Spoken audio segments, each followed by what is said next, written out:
Hi, I'm Mikkel Weber, founder and auteur of House of Peregrine. Expat, immigrant, pioneer, none of these were a fit, but Peregrine describes what we are all about perfectly. Those that craft their life story with intention. I've spent the last 6 years in awe of the life-changing connections and stories I have experienced while living abroad, and believe it is time for this adventure to be recognized, celebrated, and elevated to the life stage that it is. Through these interviews, I hope to connect those living internationally more deeply to both the place they are living and with themselves and those around them. We cover everything from international finances and meaning-making to global parenting and relationships to make your time abroad more intentional, edifying, and full of beauty. Find us at houseofperegrine.com, where you can find more ways to connect with the ethos of Peregrine. I hope you enjoy today's guest. Let's get started. Hello, everyone, and welcome to the House of Peregrine podcast. Today, I am very excited to bring to you Melissa and Chris Bruntlett, who are not only reimagining how we move through cities, but are also challenging the way we think about urban life itself. Melissa and Chris Bruntlett are Canadian authors who are all about urban planning and transformation for vitality.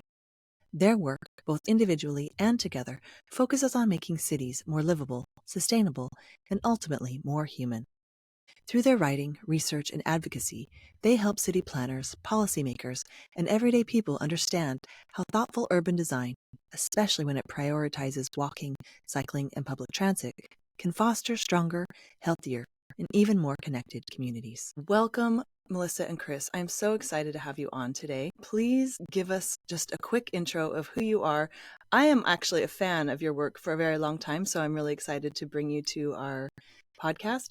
But start out with, tell me a little bit about your story, how your international story started. Sure. Well, first off, thanks, Michaela, for having us on the podcast. We have also been following along since we moved here and since you and I met probably 5 or 6 years ago now for coffee.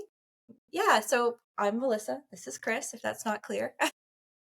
And we sort of started on this international journey in the around 2010 or so, or maybe a little bit before that, when we were living in Vancouver, Canada, and made the decision to sell our family car and use the growing cycling network, walking, and public transportation in the city to move around with our young family, and found out fairly quickly that people were quite interested in our story, simply because most people would see us cycling around with our kids who were 1 and 3 when we started, and being like, how do you make that work? How is that even possible? And yeah, took a chance on sharing our story on different platforms, and it just kind of exploded from there. Yeah, that's a very nice way of putting it. And I think with the benefit of hindsight, we could say this was always part of the plan, but we're always the first to admit this was never part of the plan.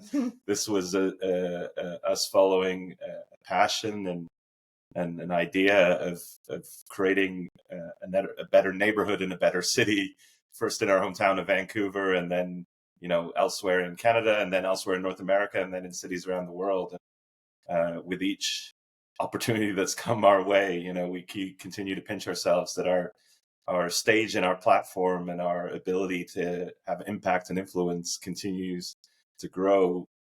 But if you'd have told 23-year-old graduates, Melissa and Chris, that this is where we would have ended up 20 years later, we would have laughed at you. Yeah. Well, I think I connected with you. I think your kids are just slightly older than mine, but there was a little bit of a movement, and maybe you can tell me your inner journey of this. So my story was, I just lived in an urban center, Salt Lake City, when I had my first baby, and I was like, why do I have to move to the suburbs? Like, I don't understand. Like, life is actually set up really well here. My husband's office was right down the street from our house. It was like a little nest. Mm-hmm. That we could see each other during the day. He could come home. And I started having these realizations and started studying urban planning because of my kids, and because of what I saw as like human-centric cities being super important for women and children and society, the fabric of society. And so tell me just quickly, did you study this at university? Like what were the inspirations that came in to start you bringing your story with your children, riding bikes? Tell me that a little bit.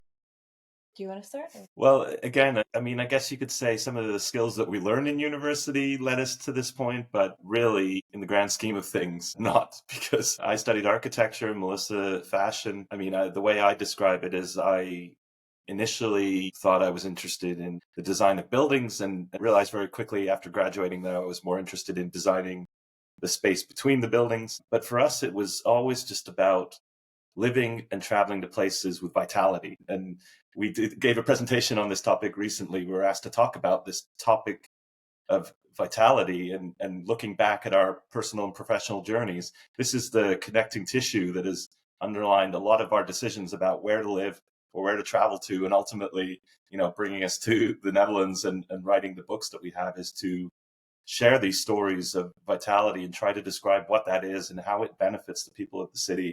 So from East Vancouver to Delft and everywhere in between, this has really been a part of our lives, but never part of a classical traditional education, never really part of like I said, a master plan. This is just where our interests and our passions have organically taken us. Yeah. And I think, the kids definitely had an influence, but I think all along, we studied in university in Toronto, Ontario. So it's, it's kind of considered Canada's version of New York City. And from there, we decided, we're downsized to a smaller city at the time, but we still chose to live in the center. We still always chose to be in a place where we could walk easily, where we could connect with the local community. We weren't always having to be reliant on getting in the car, in part because that's how we grew up. We grew up in a traditional North American suburb.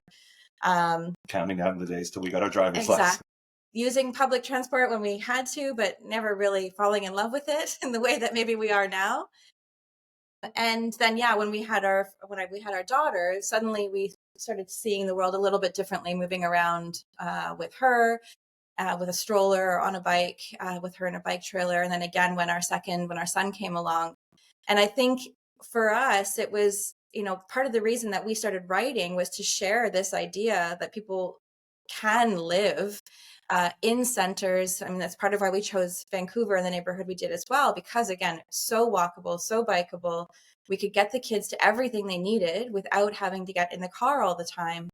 And I think that's that urban vitality that Chris talked about. That's what we've always sought in terms of where we live. It's, we joke that we never go on holidays to beaches and resorts because we want to see the urban fabric of other places. So we seek out cities to visit where we can enjoy that as well. So it's always been a part of the story that we're trying to share. Nice. I mean, I resonate so strongly with this. I mean, I've given a TED talk about a moment in a car when I realized the entire system was oppressing me. And then I tell this moment all the time of like realizing with 3 little kids in car seats, I was going to be in this car till they are 16, which at that time was 16 years from now. And realizing how that limited me and my choices as a woman.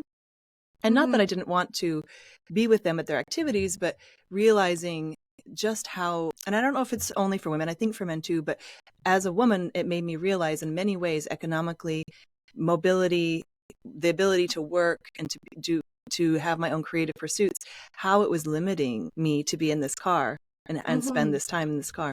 And so for me, the car is a big, like, I have a lot of moments in my life that were realized in the car and how I didn't want to be in a car with 3 kids. So we had the big bike with the kids on the back in Salt Lake City where it was just a spectacle. And so I think that this inevitably led me, and maybe you too, to finding a place where I could live as an individual and as a family in a more, I think it's more naturally connective way. And so that led us to Amsterdam and to the Netherlands because of the bike. And the bike is just simply an expression of the way the city expresses, if that makes sense. Yeah. And so for me, it was like a sign, like, oh, bikes. So it was like Copenhagen and Amsterdam were the 2 places we were looking at. Because I was like, the bike was the symbol of the caring that was taken for the social fabric, if that makes sense. And the independence. Absolutely. Yeah. And so for me, that was kind of the sign. But tell me the story about you guys. I mean, because your work started in Vancouver and then has evolved. So tell me, when did the first book get written, and then how did you evolve to the Netherlands? Yeah, no, I think our evolution into ending here is a similar sort of path as yours, but maybe, slightly a little more windy maybe. But we, we'd been working You as were bringing everyone along with you. I just went myself. You guys were writing books and doing all this great work to prove the theories. Yeah, windy or just bringing everyone along with you. Yeah, it's an adventure, right? You want a good story. It has to be a good denouement at some point, but yeah. But for us, I think, we have been working as cycling advocates for probably 4 to 6 years or so in Vancouver, and we had been seeing a lot of the images from the Netherlands that were really inspirational, and Copenhagen as well, and really felt like we had reached a point where if we really wanted to make a go of this, of really sharing these stories, we had to experience it firsthand, and that led to us coming to the Netherlands in 2016 for 5 weeks, visiting 5 cities, with the idea that we would write a series of articles for a local publication in Vancouver, just to show that this is not something we're just saying is a reality. It is actually something that can be realized. Yeah, it's not big bike propaganda. Exactly. But what we found in that 5 weeks is that, we knew the cycling would be great and we would all enjoy it. And the kids would, be able to cycle on their own much more comfortably and safely than in Vancouver. But we all kind of fell in love with the life that we could live here. And it was beyond the bike, although everyone always says, oh, you just moved here for the cycling. But it was more, being able to walk into the center and go to the market, or seeing people face to face, like so many fewer cars moving around.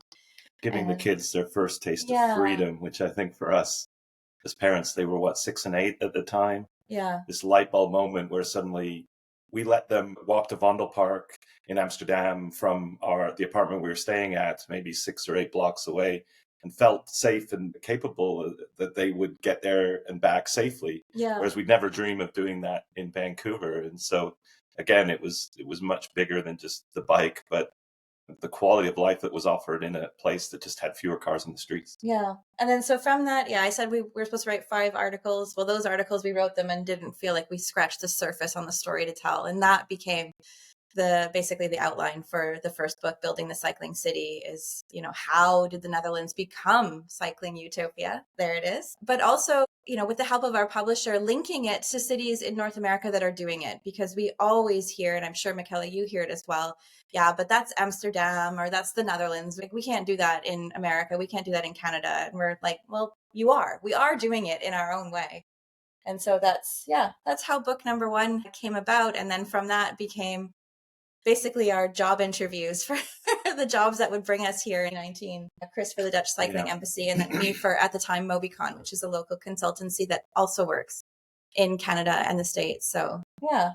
But it was really taking everything we had learned as storytellers up to that point and pouring it all into this book, in terms of the photography and the writing and the weaving together of a narrative of this future utopia of what's possible, but also practical examples of where it's happening. And the reaction to it was just incredible. I mean, again, we are so grateful to Island Press, who gave us this opportunity, a couple of nobody bloggers, bike advocates, to give us the opportunity to actually publish a book and then to be invited around the world. We were speaking in Christchurch, New Zealand, and Brisbane, Australia, Bern, Switzerland, and to go on this global speaking tour.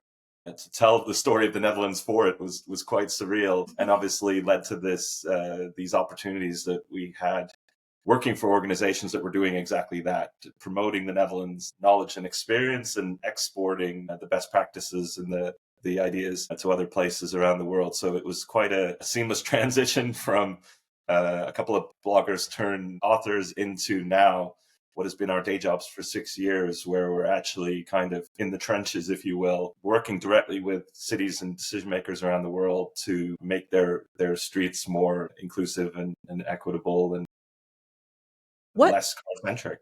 Yeah, I want to ask you, what is the effect of why do cities want to bring in the best practices from the Netherlands? Tell me what that does economically. Why would this be a thing? And then second, why do you think the Dutch got it right? Those are 2 big questions, I know. Yeah. The second question is actually, I think it's a lot more complicated than I might make it sound, but it was a lot of happenstance. It was, the Netherlands was on the same trajectory as most North American cities, most other European cities. Cars were just the new toy, the new shiny thing, the innovation that was going to save It's like your cities. iPhone. Yeah, it's like exactly. your iPhone. Yeah. It was accepted as an inevitable part of progress Yeah. of urban planning, and there was very little resistance in other places around the world, but in the Netherlands, It was one they of fought those. back. Yeah. It was this, you saw this incredible rise in traffic fatalities and injuries because there were so many cars, where you had a culture that was already cycling everywhere already anyway, a lot of people walking around. So there was a lot of pushback and movement for that to make the streets safer again. Sort of the best icon or the most notable of that is the Stop to Kindermoord movement, which translates to Stop Child Murder, which was started by teachers and parents and advocates that, wanted to make streets safer for kids again, so they could walk to school without mom and dad having to always hold their hand. And then also you have the OPEC oil crisis and the Dutch government actually being quite proactive and saying, okay, every Sunday is a car-free Sunday. We're not going to drive. We're going to save whatever fuel we have. And then suddenly there's this moment, this light bulb for a lot of people that, our streets are meant for something more than just moving from A to B. They can be places to gather, places to connect. That the road safety crisis, together with this realization that the streets were meant for something more than just cars, sort of became the catalyst that would be 20 years of experimentation to get to where we are today. Yeah, so it's a difficult question to... No, but I think what the story you're telling is that they kept that. Well, and you see pictures, and this is something I didn't know. I'm American, and I came here thinking, it's always been this way. But then you see the parking lot that was the museum quarter. In my neighborhood, even, there were parking lots where now there are pines, where there are playgrounds, where there are things. And so there was a push for the car to take over, like everywhere else, like you're saying. And that's not a story you hear often. You just think, it's a European capital. They've always had this cultural understanding that you have to walk places. Yeah. Yeah. But that's actually not the case. They fought back. They kept that value. I mean, the wooden shoes have not stayed, they've let go of other things. And so it's not that but that social fabric or that meaning of streets having other things that are they're not just portals from one place to another is super important. And it's a little bit what I think other places are coming back to. Streets are important. Human scale streets are important. Yeah. And so when we're asked this question, and we kind of try to describe, well, what are the cultural traits of the Netherlands that caused them to prevent the car from taking over in the cities? And I think it's really two things. There's an inherent stubbornness not to accept the common wisdom and to push back against, again, this kind of acceptance by elected officials and economists and decision makers that the car was an inevitable part of progress. The population stood up to that idea and said, no, we demand something different. And then they really, that's not enough to just do that. You have to mobilize and actually create political change. And that's really what they did. The families, the parents, they formed these coalitions and really mobilized behind the politicians that were willing to make change happen. And everything we're seeing in 2025 around changes to streets, like backlash from business owners and death threats to elected officials and controversy. And this all happened in the Netherlands as well, 40 or 50 years ago. The key difference is they pushed through the controversy. They recognized that it was only a small segment of society that was pushing back against this idea. And they really had, through the consensus and coalition building, a quiet majority behind them. Just over 50%, that's all you need to get something done in this country, again, because of the culture of the polder model, which is decision-making through consensus and bringing all these various stakeholders from the city together to come up with a common vision. And so at the end of the day, they're one of the few countries in the world that avoided this fate. And as Melissa said, for decades, they've gone through trial and error and establishing best practices. And now they're kind of at this point of leadership and responsibility, we feel, to share those ideas and best practices to other cities and countries that are just coming to similar inflection points and recognition that the car can no longer continue to dominate, but they're 50 years behind. So the Netherlands obviously has a lot to teach them, so they can skip the error part of the trial and error, go straight to the stuff that works, and hopefully go at this at a very accelerated manner. Yeah, and I think that I live in the center of Amsterdam, where air quality standards. I think very people realize that the EU has very strict air quality standards that they're trying to meet. And it's very interesting to talk to, because you think, oh, it's the center of Amsterdam. Everyone's going to feel very progressive about this. Nobody needs their car, da, da, da. But that's not true. They're still really they're really aggressively going against making cars more and more uncomfortable in the center of the city. Even since I've lived here for 8 years, they're closing streets aggressively. They're definitely making it's a value, but not everyone is like, it's not all rainbows in the political sphere for what they're doing to do, especially in the center of Amsterdam and maybe other centers in the Netherlands. But it pays off. And in my discussions with people, I'm like, well, I mean, if you live here, they're kind of doing you a favor. Well, but you don't. A practical example of that, which we share in the second book, Curbing Traffic, is we didn't know this at the time, but the main market square in Delft here, this beautiful historic square that was the home of the fruit and vegetable market twice a week, was a surface parking lot for cars as recently as the early 2000s. And the idea of making it car free was met with such fierce resistance from the business owners in that square, because they were afraid they would lose customers, that it took a single vote on council, and a pilot project, a 6-month pilot project, to try it with half the square for half the year. And obviously seeing is believing, and the rest is written in history. But if you visit that square today, 20 years later, you feel like it was always that way. And you get the sense that everybody living in Delft would 100% agree that this is the right step to make. But at the time, 2 decades ago, it was so controversial and the razor thin, the vote. And that's what we need to remember, is everywhere we do this, it's not going to be easy and straightforward, but the long term, the legacy of it is so critically important. And that's what, as we say, seeing is believing. And people, once they experience a lot of these concepts, they really get behind them quite forcefully. Yeah. I think the one thing I would add to that, and I said this to you yesterday, I think or 2 days ago, we were walking around, and one of the arguments against closing the market square for cars here in Delft and opening it up for patios and for people and events and weekly markets and all those things was, well, this isn't the Mediterranean. We don't have a patio culture here. We don't do that. And then we're walking around, these last couple of days where the temperature is, it's a colder spring temperature at the moment, a little bit rainy, and the patios are full. And the moment the sun is there, like everyone is facing the sun, enjoying a coffee or a beer or whatever. Suddenly we're a Mediterranean culture.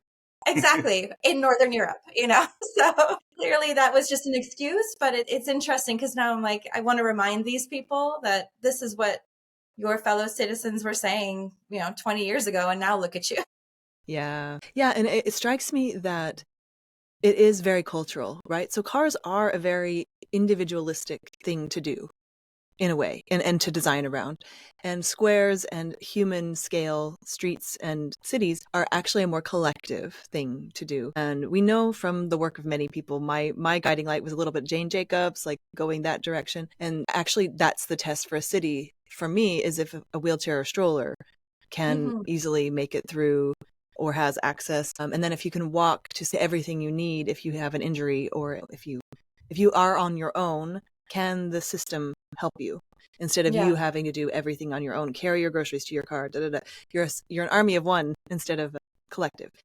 The Netherlands is not a utopia of collective only either. So they are threading this needle, and they're a really good example. But when you're speaking to, say, North American cities or places that are maybe a little bit more, even more individualistic, how do you explain this difference? Yeah, I mean, that's a great question. And it takes understanding who you're speaking to a little bit as well, I think. And one of the big things I think we emphasize is it's not what we're talking about, what we're sharing, the stories we're sharing is not about telling other cities to copy and paste it, but to find a system that works in the context of where they are. I think of, for example, if we're speaking to audiences in the US, taking into account a lot of the cultural baggage that exists there and understanding that we have to come at this from a different way. And so often it'll be looking at it from an economic perspective. What can the businesses gain? Shifting the conversation to maybe a little more individualistic, but the individualistic for the collective benefit. If we put bike lanes on this street, or if we create a street that's a lot more calm, that invites people to come and spend time, you're benefiting the individuals who want to come and spend time and be around other people and enjoy a coffee on a patio, but you're also benefiting the business owners for their economic vitality. And, thinking about the conversations that will resonate, I think, is how we can have those conversations when we're talking with different cultures, I think. And you're right. I mean, it's not a utopia here of collectivism for sure, when we're seeing that now in the politics at the moment. But somehow that's comforting in this discussion, Yeah, I think, because it's yeah. not like it's a communist, like it's not what people from where I'm from, which is admittedly very individualistic. You speak about Europe and it's like, oh yeah, but they can do that. They have communism and nanny states. There's all these words we use to demonize the collective, but it's just not true. It's just not No. what's happening here. And so in a way it's comforting. But I think what I get back to on this conversation, and maybe you do too, is no matter how you look at it, it's an advantage. Yeah, Yeah. exactly. And I think this is the other point we always try to make, is we're not here to take all your cars away. No. And because people are so used to thinking in monocultures, a car-dominated system is what they live and operate in. So they think we're coming to argue for the opposite, a completely car-free system. Whereas, of course, the mobility mix in the Netherlands, we argue is a win-win for everybody, because if you've got explain that mobility mix. Yeah, explain that. Well, in most Dutch cities, a third of the movements are made by car, a third by public transport, and a third by cycling and walking. And by having those choices and options, depending on the trip you're taking, the distance, the luggage, the destination, etc., you have the freedom to choose. And the people who still want to drive and need to drive, they have very little traffic congestion, by the way. So, it's really a nuanced conversation that's somewhat difficult to have. And I mean, the other thing we're always trying to do is to encourage people to think outside of their own lived experience. And this is also something that a lot of people struggle with. Is like, yeah, the car dependent status quo works for you just fine. But what about a third of the population who doesn't have access to a car? Children, the elderly, people with disabilities, people with low incomes. We're assuming that they can access everything they need through an automobile. Well, it turns out they have to be dependent on others, or a public transport system that doesn't work, or be excluded from society as a result of the urban planning that we've executed over the years. So it depends, which we think is on progress. Yeah, which we think is progress. Yeah. It really strikes me that you're getting back to this word vitality. So vitality for more people, and even vitality for the people who are able-bodied and able to drive. Let's talk about that a little bit at this point. So tell me how, for me, I can write a thesis. I can talk about this for days, about how living in this third. Mine is more like half. Yeah. Like I use a car maybe twice a week to take my daughter to ballet. So, but my vitality as an able-bodied person, like I have all the privilege, my vitality has increased by millions, right? And my ability to express in the world. How, like, break that down for us? Like the word vitality, like, let's just go with that, because I love it. I think, well, I mean, when we talk about it, and I think, Michaela, in listening to you, you're thinking of it too, is that it's sort of this ability to live in the way you want to live, and that the city helps to support that. And I think a lot of our work, especially in the more recent years, and following the research and work for Curbing Traffic, which was the second book, was really talking about how a system that is not focused on car dominance, but rather fewer cars in public spaces, not cutting them out completely, but just finding that balance, ensures that, like Chris said, children can walk to school, or walk to friends' houses, or go to the corner store like many of us did in the 80s, let's say, to go and buy, candy or what have you. And we live in a culture now that is like, well, why don't kids go outside? Why don't they play outside? Obviously a nuanced argument, but one of the critical things is, if there's so many cars out that it's not safe for them to even cross the street, why would any parent say, yeah, please go outside and play. And so vitality is making sure that they can enjoy the access to the city that they deserve, whether they're with parents or independently. And then similarly for older adults and people with mobility challenges, those that can't drive anymore or have never been able to drive, that we're not saying to them, well, you therefore don't have the same access to the city. Your vitality is minimized because our mobility system says that it has to be this way, and it just doesn't work for you. And so I think that's what it is understanding that we're all coming to how we need to move, how we want to move, the things that we have to access from a different place. But urban vitality or living, the vitality of our cities is predicated on making sure that the most of us don't feel limited in how we move. And, there's always people that will experience some lack of inclusion in the system. A conversation years ago with an expert who beautifully put it that a city will never be 100% inclusive because we are all unique. What we're working towards is that the most of us feel that we're not excluded from the system as well. And I think for me, that's what vitality is ensuring that the most of us have as much access to the things that we need in our daily lives and the things that bring us joy, that we can possibly achieve just, through small and big action. Yeah. And it strikes me that it's not no cars, it's yes vitality.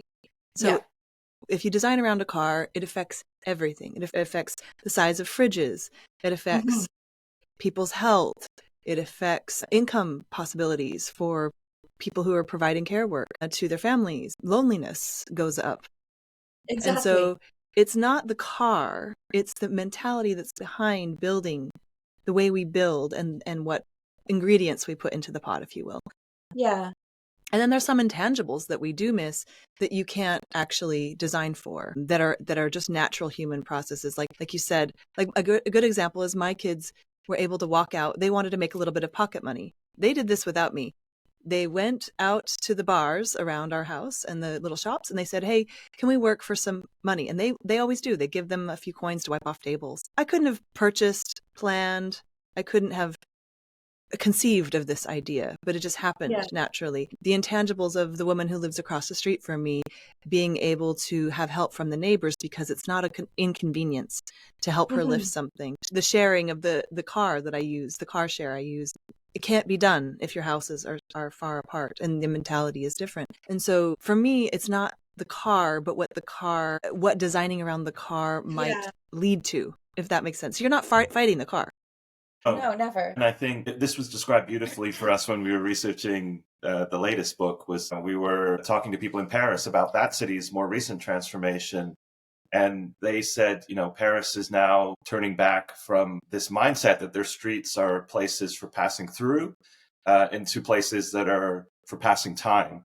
And this complete mindset shift that's taking place there, I think really epitomizes the struggle, and the approach that we're trying to take is the car has meant that we now see streets simply as traffic sewers, as places where we want to get from A to B as quickly as possible, and anything in the way of that is an obstruction, even human beings. And so, of course, movement will always play a role in our cities, and even Dutch cities have specifically designated arterial roads that are designed for movement, but the vast majority of the streets here are places to stay, places where people put out furniture and plants, and there's beautiful brick detailing, and people actually spend time to sell things on the street or chat with their neighbors or have a cup of coffee. And so the reimagining of the street as a place, as a public space, is, I think, the main challenge that we're facing in the 21st century, and part of the work that we're lucky enough to do as urban planning professionals, or whatever you want to call it.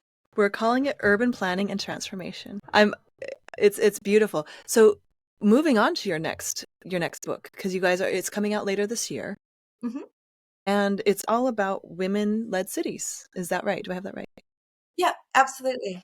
And tell me, I think this is so similar, and it happens a lot, and it's a conversation that's happening, especially right now. It's not men-led cities. Exactly.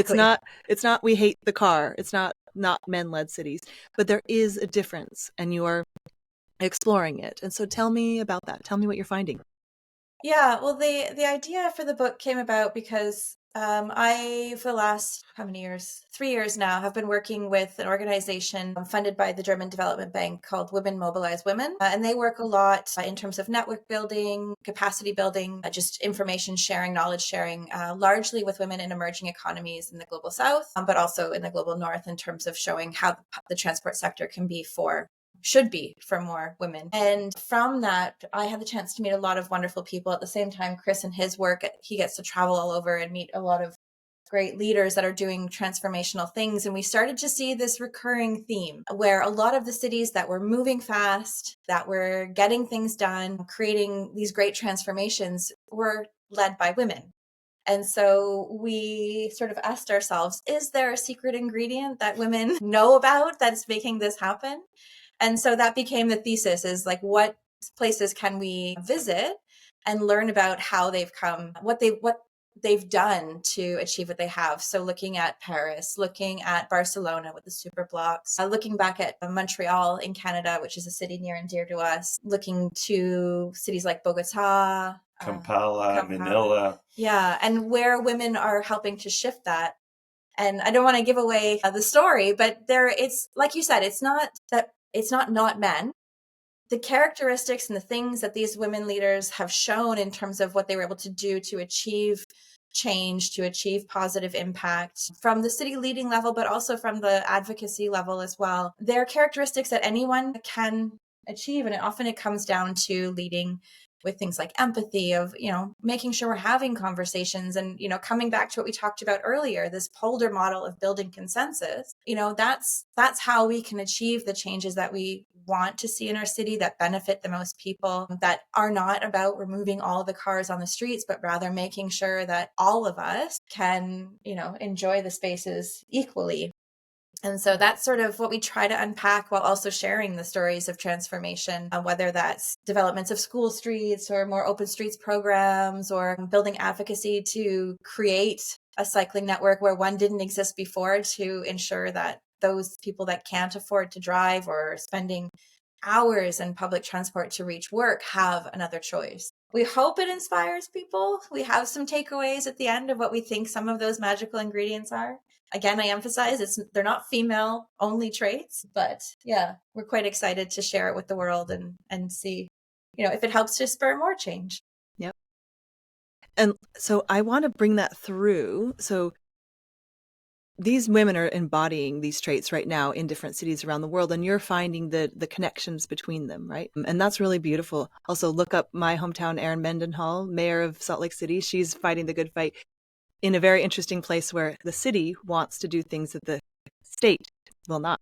So that's a super interesting one. So I'll plug her. But what I want to bring through is that when you're choosing a city to live in, if you are, there are some traits. If you want to live in nature, you have that value. You would go to one of like Mexico, or, there's lots of places around the world where you can be immersed in nature on the beach. There's a value. But like you said, and maybe a little bit like me, you vacation to cities and then see how human they are. And for me, that leads to the question of, how can people gauge the livability of a city? I know I have my ways, but for me as a woman, and a woman of a certain age who still wants to be in her career with kids and wanted to learn another language, Amsterdam was the perfect city for that, because I can see my kids a lot, be in their lives, be in a really crazy career leading a tech company. So living every facet of myself at a very high, high level. So that was my choice. But when you're gauging the livability of a city, bikes are one thing. And I know you guys are really into bikes, but so much more. How do you gauge how your vitality would fare in a city if you're looking for a place? Yeah. I mean, I think it's a very, we talk about the collective and working all together, but it is a very individualistic thing. It's, what do you value? And I think a lot of the work that we do, the workshops we have, is asking people, what is it that you value? What do you value of this space? And then, how do we achieve that? For me, I think years ago when the kids were quite little, it was always the cities where there was places to play. And the cities that had that, whether it was big or small, that's how I knew that they had taken into account, and not just the experience of getting, of like the corporate life of going to work and having, midday lunch with colleagues and then going home to the residential neighborhood, but having those spaces to play. extension from that is also having the public spaces to sit and spend time, not necessarily to spend money, but to be around people. For me, that's how I gauge. That's And very individualistic. This is one area where we go completely on vibes. And it's very difficult to articulate, right? Yeah, but you speak urban planning fluently. Some of us don't. So give us the secrets. Yeah. But when I think back to the cities that really kind of caught our hearts, and more recently Oslo, Bern, Ljubljana, Lisbon, I have a very difficult time explaining why. Again, it's just mostly vibes and feelings. But one thing we always try to do is to live like a resident as much as we can. Not stay in a hotel, but try and stay in a residential neighborhood. Try to not mostly eat in restaurants, but also to do the local shop. And that gives you a completely different experience of a city. I think the other thing we're always doing, of course, is photographing and sharing on social media. It's what do the streets look like? What do the public spaces look like? What do the people look like? And so that becomes part of processing that place and how much vitality it ultimately has. Yeah, what are the markers of vitality? Is a well-stocked grocery store? Is it talkative people? And of course, it varies. It's like taste, right? Like it's like a wine. You can't say which one is the best. But the markers of vitality, I think, are, of course, you take into account your life stage, right? If you have kids, not kids. If you're partnered, not partnered. Yeah. But there are markers of vitality that I've found, which is like access to fresh food. Yeah. From walking, right? Like you should be able to get fresh food by walking. Yeah.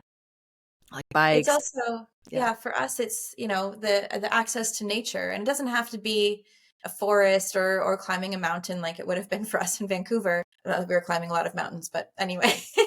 I spent some time in Vancouver. That's an amazing mix right there. Yeah. But just having that access to treed spaces. And I think, Chris mentioned Oslo. They have this beautiful linear park in their city that you have the respite from the built environment, and you're like right along running water with trees, and, having that balance alongside being around people. And I think that for us, that's one of the key things is if we're in a place and we kind of feel like we're the only ones walking, then it doesn't attract us to want to spend a lot of time. We're not weird. It's just like the place we want to get to is, 500 meters away. We're going to walk there. And when everyone else around us is driving or. I think, one other thing we do, and unfortunately we're doing this less and less as the kids get older. Now they're 16 and 18, but when we have the opportunity to travel with them is to try and see the city through their eyes and to ask them what they think. And I think they give us a lot of insights, as we've already shared about their experiences in Amsterdam. When we visited there in 2016, they cried at the end of the week when it was time to leave the city because they knew what they were going back to, the freedom that they were giving up. And so we like to also ask them about what they think about the city. And a lot of those cities that I mentioned, Oslo in particular, they had a lot of love for that place because of its walkability, because of the public spaces, because of the vitality of it all. And so I think children in particular can be very insightful in that regard as well. Yeah. So if it's good for the tiny humans, it's good for the big humans. We already know this. Yeah. Indicators. Well, I think the flip side of that too is, and we find it quite amusing and sometimes a little bit sad, but when our parents come to visit us here, they walk everywhere and they take the train to get around, and, they discover many places in the Netherlands, but they'll also take the train to Belgium, and they're like, I love this. Why can't we have this at home? Belgium, Paris. Yeah. Yeah. And so I think it's, as much as kids are the indicators, also older adults, our parents are in their late 60s, early 70s, and they love, the vitality they experience here and wish that they could have it. They take vacations to go places that do have it. And I think that's coming back to why we do the work we do. What would be wonderful is if we could help the cities where they live become a little more like this for them, but then also for, our nieces and nephews and the tiny humans in our lives also. Yeah. I feel that so strongly. And North Americans always pine about Europe and how the food's so good and and it's such a good story to tell that this is not faded. This is not ages old. This is deliberate action. And of course they've had their misses. I mean, there's an airport right next to Amsterdam. We all know, like there's lots going on. It's not a utopia, but I think that's a really beautiful notion that you want that for your parents, and even in their own way in North America. Exactly. But yeah, that's really fun. So in your work going forward, I know that you guys have evolved a little bit. So Chris, I always say it wrong, but it's your work will continue as the Dutch Cycling Embassy going forward. Melissa, your work is evolving a little bit with this new book. You're showing you're going deep on something more or something different. So do you want to tell us a little bit about that? Yeah, a little over 3 months ago or so, I made the decision after much consternation to explore being, well, we call them ZZ payers here in the Netherlands, but an independent consultant.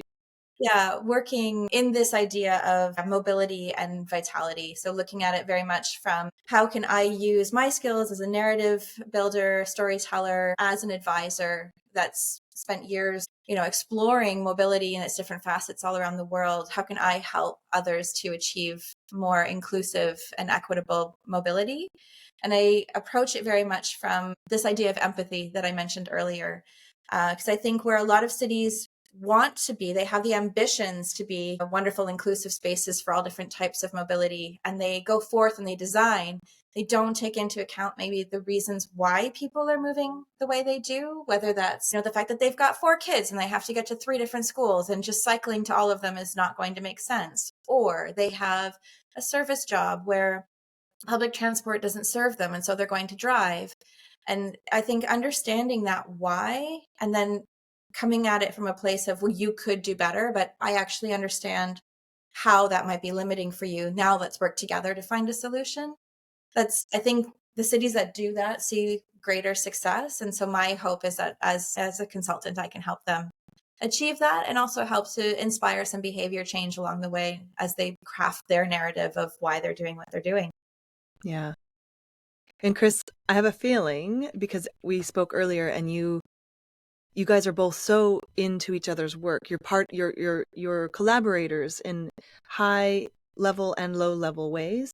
Of course, you're also married, and that's the ultimate collaboration. But how have you, I love this perspective that you have as a man watching this evolution. I know this is a big question, but maybe you can give us some of your impressions watching Melissa evolving this way and then this new book. Yeah, that's a big question. I mean, I saved it for last. Yeah, where do we even go there? Somewhere positive. She's like, don't say the bad stuff. No, I'm obviously Melissa's biggest fan and best hype man. And I think since we moved to the Netherlands, I've watched her in various ways be undervalued by her employers. I think in the world of traditional consultancy, there's very much a focus on billable hours and creating a profit for the company. And I think, unfortunately, a lot of what the value that Melissa brings and the value that I bring to my organization, but I'm lucky enough to work for a nonprofit, is really intangible. It's the storytelling aspect and networking aspect that is very much with the long game in mind. We're forming relationships with individuals and organizations that may come to fruition 5 or 6 years from now, and you can't put a number or a where does that go on the spreadsheet? Yeah. And so I've watched, Melissa take the stage as a twice published author and a keynote speaker. And then her organization kind of just shrug their shoulders and go, yeah, but what has that done for us lately? And so I think, and continue to be very supportive of this step out onto her own, because suddenly she's doing it for herself rather than for somebody else's benefit who undervalues or doesn't appreciate it. And so, it's, I think, quite special to see it, but also to play a little role in that as her co-collaborator and co-author. And she's also, now an expert within the Dutch Cycling Embassy network. So when I'm working on workshops or study visits or other knowledge exchanges, she's one of the 100 or 200 experts that we draw from for those types of activities. And so our paths cross still through our day jobs in very interesting and exciting ways. We just were lucky enough to travel to Miami together 3 weeks ago to do a couple of workshops and a keynote presentation, which was only the second time that we stood on stage together in front of an audience, the second time in 2 years.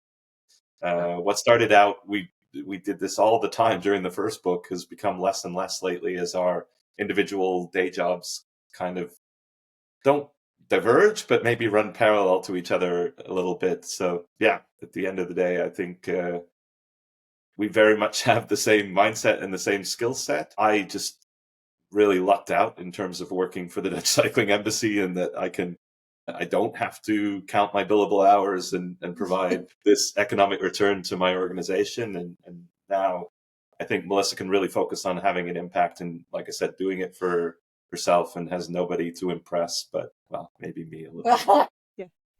Can I tell you what I see? I see two people who are making incredible impact by allowing each other to grow and supporting each other and affecting the collective. And it very much follows your work in the cities, what you're doing on your own.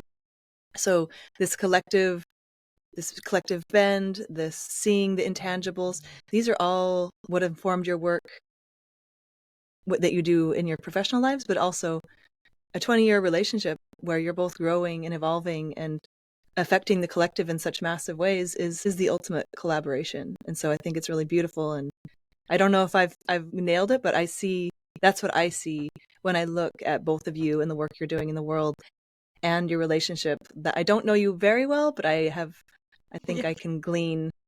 So it's a love story that's really beautiful that you have with your work and each other. So congratulations. Yeah. I think, we get asked this question a lot of like, and people say, oh, you wrote a book together and you started a company together and you have a family. How do you do all that? I could never work with my partner. And I don't recommend this to everyone. It takes a lot of work, not negative work, but just, communication. People talk about that being the secret to relationships. It really is, especially if you're going to work together. But I think although we do similar things and we kind of approach things in a similar way, we complement each other in a lot of ways, and it's not to say, when I say this, it makes it sound very simplistic, but Chris is really good at understanding the technical side of things, of breaking down the numbers and remembering them and figuring out how they fit into the narrative. And then my strength it tends to be a lot more of what is that human side of things? What is the impact to us as individuals, the emotional story behind it, and then weaving those two together. And it's not to say that one of us can't do the other, but I think when we do it together, that's when the magic happens, kind of thing. And I think, that's why. Respecting that difference. I mean, speaking as someone who's really respects their partner of 20 years as well, I think the missing ingredient to everything is communication, is that there has to be a respect for what you bring to the table. Yeah. And a reverence for what you bring to the table. And you guys are doing that. But sometimes it's easier to see in your partner than it is in yourself. Yeah, for sure. Yeah. Oh, and I think we both still have moments of self-doubt and that imposter syndrome. And that's good. Here, people around us saying, wow, I can't do that. And we're like, no, fake it till you make it. That's how this goes. Yeah. It's not just a saying. It wouldn't be growth if it weren't uncomfortable. Exactly. Yeah. And I think there's a suitable level of humility that's okay. But I think having some humility of knowing that, okay, maybe I don't have the right answer yet, but I'll figure it out as I go, I think has been part of what's made this successful for us, is understanding we don't have all the answers and there's always room to grow and always people to learn from. And you're asking that of the collective. You're asking what you yourselves of what you're asking of cities and municipalities and individuals is and lastly, progress isn't always linear. Yeah, exactly. And progress isn't always progress. I think that's a word you brought up earlier, Chris, that I really wanted to just make sure a thing under is the car was seen as the ultimate progress. Mm. And now we're seeing in relationships, in cultures, in everything, progress isn't always what we think it is. Yeah, absolutely. And sometimes the most innovative thing you can do is revisit old ideas and technologies. And that's kind of also part of the story we tell, because if you go to these big tech conferences on the future of mobility, you see these futuristic renderings of autonomous cars and flying cars, and this is seen as inevitable. And for us, it's we haven't taken into consideration the impact or the reality of having thousands of drones flying in the air, or everybody living and sleeping and working in their cars. Yeah. What about the other technologies? I have this conversation with my partner all the time. I'm like, oh no, that's a technology. It's a human technology. And he's Yeah. like, he's a tech guy. So he's like, that's not technology. So we've had this conversation over the years. Yeah. And I'm, no. There's a lot of technology that we use all the time that is intangible. Mm-hmm. So Yeah. you can't really say technology is one thing, but human technology is the intangible stuff that you guys are accounting for. It's invisible, but it's there. Yeah. And I mean, the irony of all of those, like this automotive innovation that's happening around us, is that at the end of the day, even the people that are creating these new physical technologies or this new innovation for the future, all they want is still that social connection in some way, shape, or form. And they're still traveling to the European piazzas and saying, oh, I love it here. Why can't we have this? It's like, well, we can have a balance of both. And I think that's it's always this irony of looking to innovation for innovation's sake. Well, how can we have innovation alongside respecting what it is that we want, what it is we value in our daily lives, the connection, ability to be in nature, the ability to have interesting spaces around us that we can enjoy as opposed to just passing through, as Chris said. Yeah. It's not a luxury. No. To enjoy your life. Exactly. Guys, we asked a lot of big questions today. Thank you so much for going on this journey with me and giving us insight into your work, but also as a way of actually realizing vitality in not only your individual life, but as a collective. I love what you're doing. I hope to follow along. Can't wait till your book comes out. I'm a super fan, and we'll let our listeners know when that comes out. Is there anything else we didn't cover that you want to say to our listeners?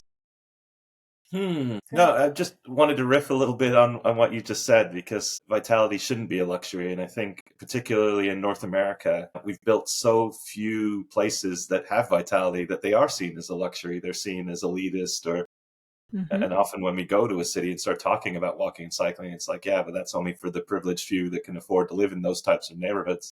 And our answer to that is, okay, well, we need to make more places walkable and bikeable. And so this idea that the cheapest, most accessible forms of transportation are somehow elitist is kind of, it gives you an indication of how messed up things have become. And hopefully we can continue to change that narrative, that this is the most egalitarian, these are the most egalitarian forms of transport in city building. And it really is the car that is elitist at the end of the day, because it is so expensive and inaccessible to a lot of people, and creates cities that are expensive and inaccessible to a lot of people. Yep. I love it. All right, you guys, I could talk to you for hours. Let's drink on a terrace in a very non-elitist way next time you're in Amsterdam. Sounds great. But yeah, thanks for coming on. And thanks everyone for joining us. Please feel free to follow along and find out more from Chris and Melissa at their website. We'll put all the details below. And thanks again for joining us. Thank you for having us, Michaela. Okay, that's it for today. I hope you've enjoyed our show. For the latest insights on living internationally, join us at houseofperegrine.com to find out how you can connect with our community. Let's craft our life story with intention together.